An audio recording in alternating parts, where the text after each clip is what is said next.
Hello everyone, Radhe Radhe. मैं उमा अपने YouTube परिवार को प्रणाम करती हूँ। स्वागत है आप सभी का मेरे यूट्यूब चैनल उमा की दुनिया में। आ चुकी हूँ एक नए वीडियो के साथ। नई शुरुआत, नई कोशिश। समय है शाम का और सो के ही उठी थी, चाय बना के पी थी और फिर आ गई थी छत पे, क्योंकि आज सुबह से एक बार भी छत पे नहीं आई। देखिए काफ़ी फूल लगे हुए हैं और तोड़ा भी नहीं है, क्योंकि सुबह से ही मौसम बहुत ख़राब था। और उसके बाद ये देखिए कुछ इस तरीके का मौसम अभी भी है। और ये देखिए एक गुलाब का फूल बचा है, बाकी तो बिखर चुके थे पानी की वजह से। और ये वही फूल है जो उस दिन मैंने कलियां आपको दिखाई थी। ये देखिए गुच्छे में निकलता है फूल, काफ़ी सुंदर सा फूल है। और देखिए सभी पौधों में कलियां निकलने वाले हैं। और अगर इसी तरह से मौसम रहा तो पौधे काफ़ी अच्छे चलेंगे। और अगर धूप निकलती है तो पौधों की रौनक चली जाती है। और देखिए ये वाला पौधा, इसमें उस दिन एक ही कली थी और आज 2 कलियां निकल आई। और इनकी कटिंग करनी थी पर मैं कटिंग कर नहीं पाई, इसी वजह से पौधे बड़े बड़े हो चुके हैं। और अब इसकी जड़ें बहुत कमज़ोर हो चुकी हैं। इनमें बहुत सारी मिट्टी मुझे भी डालनी पड़ेगी और समय न मिलने के कारण पौधों की ये हालत हुई है। शायद इनकी कटिंग कर देती तो अभी इतनी जल्दी इतने बड़े बड़े नहीं होते और फिर पौधे मजबूत भी रहते हैं। लेकिन क्या है, जो होना होता है वही होता है। हमारे हाथ में कुछ भी नहीं होता है और जिस तरह से प्रभु चाहते हैं वही होता है। और ये देखिए फिर बारी थी सब्जी काटने की और सब्जी मैं लेके आई थी। और इतने सारे आलू जो हैं ये मेरे मामा ससुर के यहाँ से आए हैं। बहुत सारे आलू उन्होंने भेजे हैं। और फिर मैं आ चुकी थी रसोई में। आलू तो लाई मैं, लेकिन फिर मुझे याद आया कि थोड़ा सा जो पनीर मैंने बनाया था, सुबह का दूध क्या था, ख़राब हो गया था। ख़राब क्या, फट गया था। जैसे मैंने इसको गर्म किया वैसे ही वो फट गया। फिर मैंने उसका पनीर बना दिया और सोचा कि यही आज बच्चों को बना देती हूँ। फिर देखिए कढ़ाई में तेल डाला और सभी बेसिक मसालों के साथ मैंने छौंक लगा दी और मटर को डाल के थोड़ी देर पकने के लिए छोड़ दिया। और ना ज़्यादा पनीर था, जो भी था मेरे पास, एक शिमला मिर्च पड़ा हुआ था, टमाटर थे 2-3, हरी मिर्च थी और मटर, और ये थोड़ा सा पनीर। मैंने सोचा इसी के साथ आज इस सब्ज़ी को तैयार करती हूँ। और फिर इसी जो भी चीज़ें मेरे पास थी, देखिए सारे मसाले वगैरह डाल के और मैंने मटर को पकने के लिए छोड़ दिया था। और ये जो ग्राइंडर में टमाटर रखा हुआ था, इसका पेस्ट, ये आपको हरा हरा इसलिए दिखाई दे रहा है क्योंकि इसमें शिमला मिर्च मिला हुआ है, इसी वजह से। और फिर वो जब तक पक रहे थे मटर, उतनी देर में मैंने सोचा कि जो ये सारे बर्तन पड़े हुए हैं इनको धुल देती हूँ, क्योंकि अगर थोड़ा थोड़ा सा काम इसी तरह से करते रहो तो सारे ही काम बहुत आसान होते हैं। देखिए मटर पक चुके थे। अब ये शिमला मिर्च, टमाटर, हरी मिर्च का पेस्ट डाल दिया। अब इसको खूब अच्छी तरीके से मुझे पकाना था। फिर इसको छोड़ दिया और उसके बाद और भी सारे काम मैंने अपने निपटाए। और फिर ले लिया था मैंने, देखिए एक कटोरी में दही, आधी कटोरी दही था ये। और आज मुझे कुछ अलग तरीके से पनीर को तैयार करना था जो टेस्टी भी लगे। और मलाई वगैरह तो मैं वैसे भी नहीं डालती हूँ, काफ़ी लंबा समय हो चुका है कि दूध पनीर के साथ मैं दूध और मलाई वगैरह कुछ भी नहीं डालती हूँ। भले ही मैं ऐसे सिंपल सब्जी की तरह बना देती हूँ, लेकिन ये चीज़ें नहीं डालती। और उसके बाद देखिए मटर भी पक चुका था, टमाटर भी पक चुका था खूब अच्छे से। और ये बुकनू पीसा था मैंने, ये देखिए इसका कलर थोड़ा सा आपको डाउन लग रहा होगा क्योंकि सिर्फ काले नमक के साथ ही मैंने इसको पीसा है। इसमें सफ़ेद नमक या सेंधा नमक मैंने कुछ भी नहीं मिलाया, सिर्फ काले नमक के साथ इसको पीस के मैंने रखा हुआ है। लेकिन अभी ये अच्छे से पीसी नहीं थी क्योंकि कल हमारे यहाँ काफ़ी लंबे समय के लिए लाइट नहीं रही, तो मैंने सोचा कि अब इसको बाद में ही पीसती हूँ। क्योंकि अगर कभी कभी ऐसा हो जाता है जैसे ही मिक्सी चलाओ वैसे ही इन्वर्टर डाउन हो जाता है और फिर वो चलता नहीं है। इसी वजह से फिर मैंने इसको रख दिया था कि जब लाइट आएगी तभी पीसूँगी। और फिर आटा निकाला। जितनी देर में ये सब होता रहा उतनी देर में मैंने सारी तैयारी भी कर ली खाने की। आटा लगा लिया और बर्तन भी साफ़ कर लिए, तो साथ के साथ सभी कुछ होता जाता है।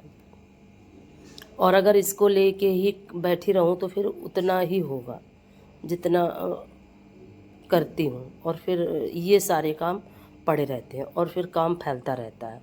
काम फैले ना, इसीलिए साथ के साथ सभी कुछ करती जाती हूँ। आटा लगाया, उसके बाद और भी जो काम थे वो निपटाती हूँ। अगर आज का वीडियो आपको अच्छा लगे तो वीडियो को लाइक करिए, चैनल को सब्सक्राइब करिए, बेल को ज़रूर प्रेस करिए। एक प्यारे से कमेंट के साथ अपना प्यार आशीर्वाद मुझे ज़रूर दें। और ये देखिए, अब मटर टमाटर सभी कुछ पक चुका था और फिर ये जो दही था ये मैंने डाल दिया।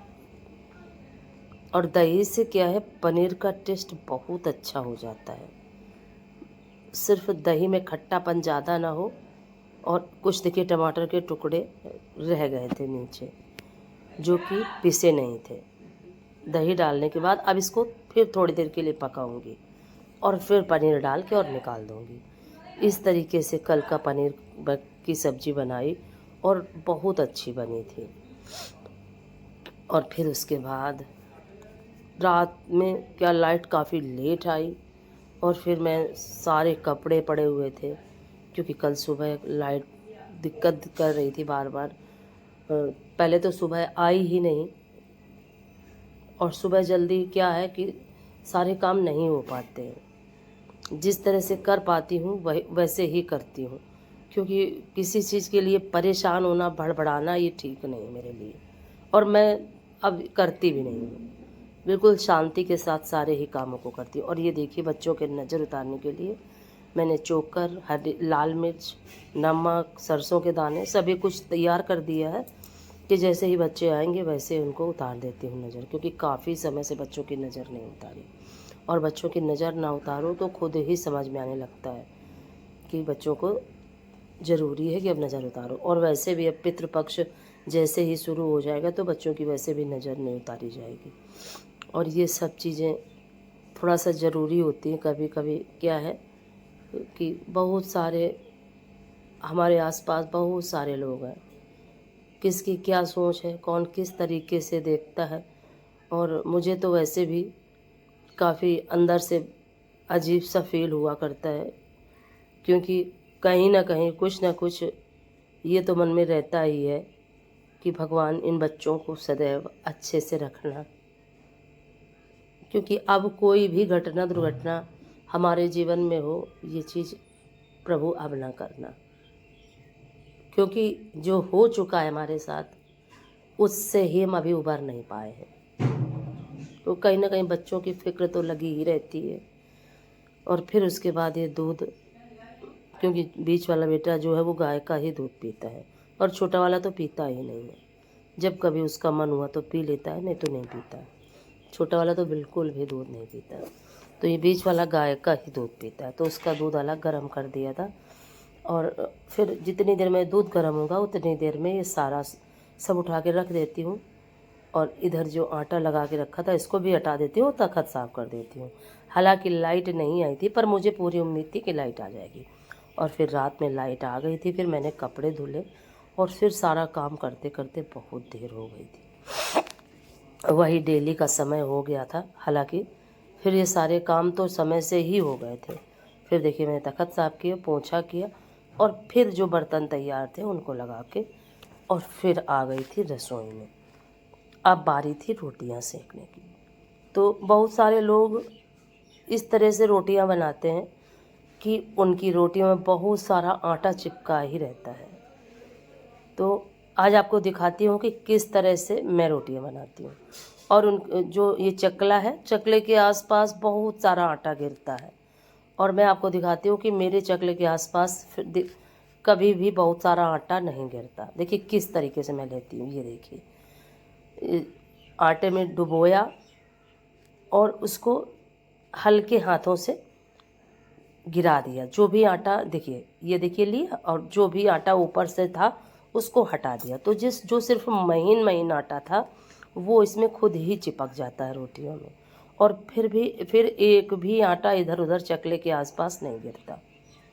और अगर थोड़ा ही बहुत गिरता है, ज़्यादा नहीं गिरता। और अगर आप ज़्यादा ऐसे बिल्कुल डुबो के और उसी तरह से उठा के रख लोगे तभी रोटियां ख़राब होती हैं और उनका कलर भी पीला पीला जैसा हो जाता है। और आपको दिखाती हूँ, बिल्कुल फ्रेश रोटी बनती है। ना कोई मैदा ना कोई कुछ। और आटे की ये देखिए रोटियां हैं, बिल्कुल देखिए बिल्कुल साफ़ सुथरी और खूब अच्छी से फूल भी जाती हैं देखिए। तो जब भी आप कोई इस तरह की समस्या हो कि ज़्यादा आटा चकले के आसपास गिर रहा हो और रोटियां अच्छी ना बन रही हो, तो इसी तरह से आटा लें। आटे को डुबोएं आटे में, सूखे आटे में, और हल्के हाथों से उसको वहीं पे आटे को पूरे को गिरा दें, और जो महीन महीन आटा होता है वो अपने आप ही लोई में चिपक जाता है।